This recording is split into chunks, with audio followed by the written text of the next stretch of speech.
Good morning. It is Wednesday, October 10th, and I'm going to take you along for a quick commute to work in a loaner car today. I'm not going to do a full review on it, but this is a 2018 Acura TLX Super Handling all-wheel drive V6 that I have just for a couple of days while my NSX is in for a timing belt service.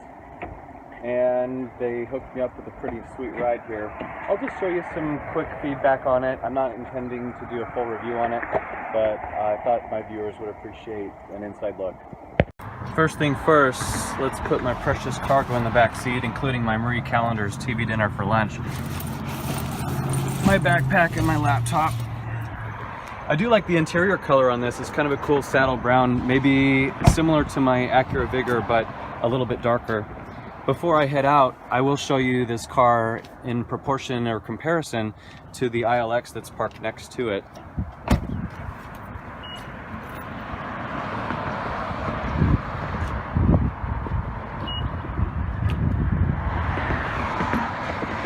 So you can see some family similarities. Obviously, this new TLX is reflecting Acura's new styling direction with the new front face, and other than that, some light refresh to the rear, including these chrome spears down at the bottom of the back bumper. I did a full review on the first gen TLX back in 2015 when it came out, so you can definitely check my blog and YouTube for that as well. Let me in here, let's go.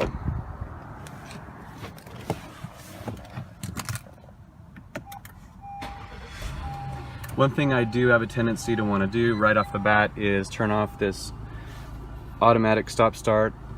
Really don't have much of a liking for that. I'd rather the car stay running the whole time I'm driving it.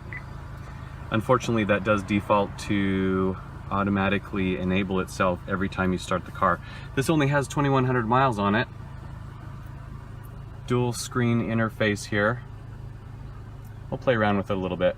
When I got in this TLX yesterday, I had to quickly adjust something on the seat because I discovered it has this huge thigh extension down here on the seat bottom, and don't know who was sitting in here before, but they must have been really long-legged.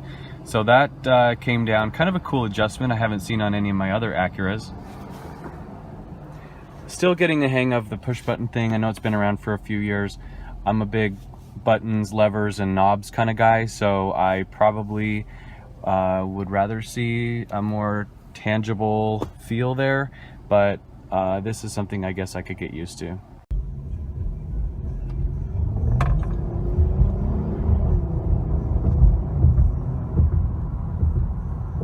I like the stereo. I like these aggressive fender or hood bulges that you can kind of see. They've definitely taken efforts to sportify the car, if that's such a word. I'm gonna make a run through the Mickey D's drive-through and grab a snack for me and for a coworker. 2 sausage McMuffins coming right up.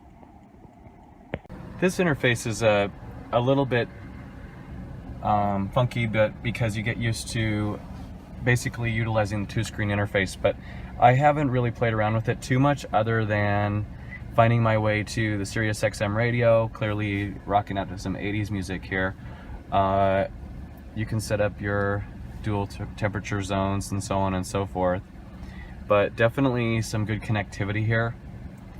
And my little volume knob is kind of cute up here at the top left. I am in Econ mode. It looks like this car is getting 22.2 overall.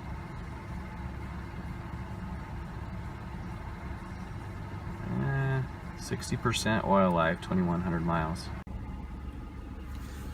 This here is where you're playing around with your dynamic modes. So right now I'm going to shift into Sport Plus mode. Just what I needed for my 3-mile morning commute. By the way, look what's across from me. 1998 RL. And there you have it. Arrived at work.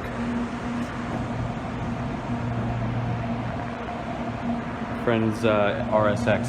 Not a bad ride, this TLX. I like that they brought back the exhaust tips down here.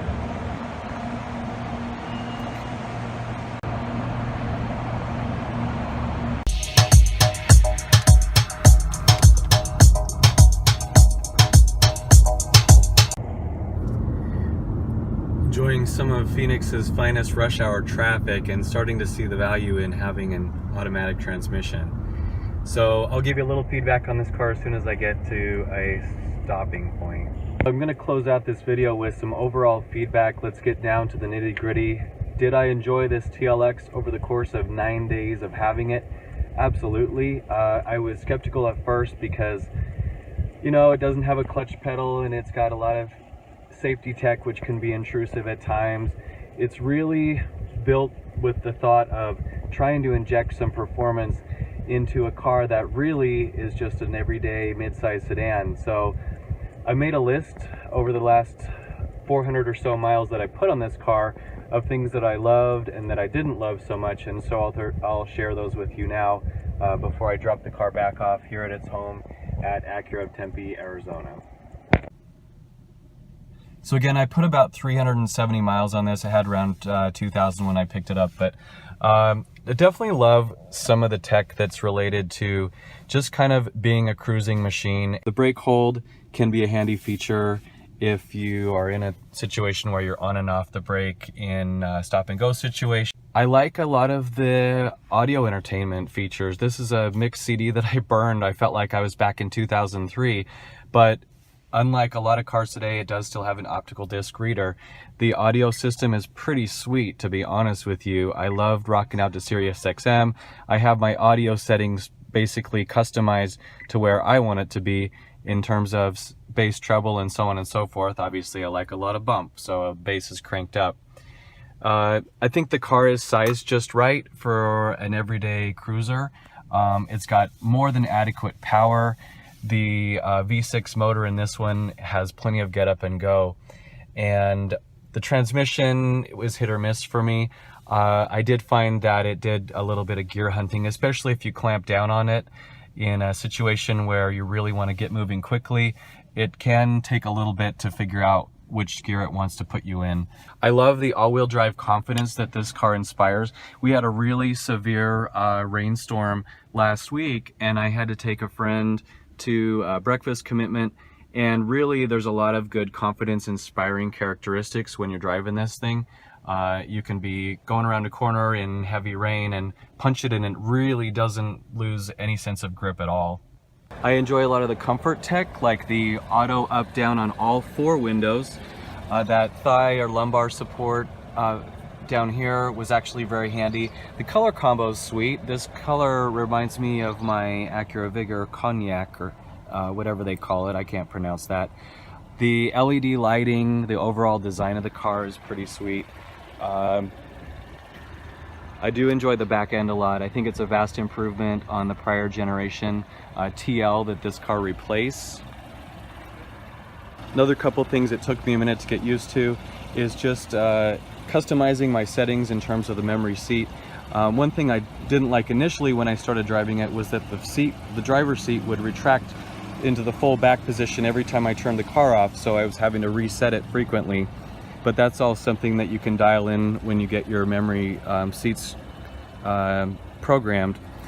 The the car definitely would be a lot of fun with the third pedal and a clutch pedal or gear shift, but I can't complain. I'm one of a very small subset of buyers that enjoys rowing my own gears. And really, this car is a nice bang for the buck just for hauling a lot of people. I had a family of 4 in here with me yesterday. We drove about 60 miles out to Eastern Mesa, and it was honestly a very comfortable ride, even for 5 adults. And with that, I will close out my little review of this loaner car that I've been enjoying for the last week or so. Thank you to Acura of Tempe for throwing me the key. Back in a familiar seat now, my 92 NSX is cruising again with a fresh timing belt this time. So we are back to racking up some miles on this old beast.